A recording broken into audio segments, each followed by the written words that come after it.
ஒன்றிய அரசாங்கம் முஸ்லிம்களுடைய சொத்துக்களை எல்லாம் சூறையாடுகின்ற வகையிலே வக்ஃபு திருத்த சட்டத்தை சமீபத்தில் கொண்டு வந்து அமுல்படுத்தி இருக்கின்றது.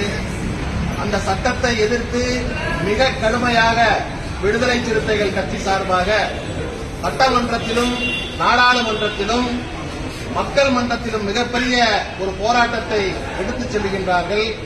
அந்த அடிப்படையிலே இந்த போராட்டங்களுக்கு வாழ்த்து தெரிவிக்கும் விதமாகவும் சட்டத்தை எதிர்த்ததற்காக நன்றி தெரிவிக்கின்ற விதமாகவும் மனிதநேய ஜனநாயக கட்சி சார்பிலே எழுச்சி தமிழர் அண்ணன் திருமா அண்ணன் அவர்களுக்கு இந்த சாலையை அறிவிக்கின்றேன்.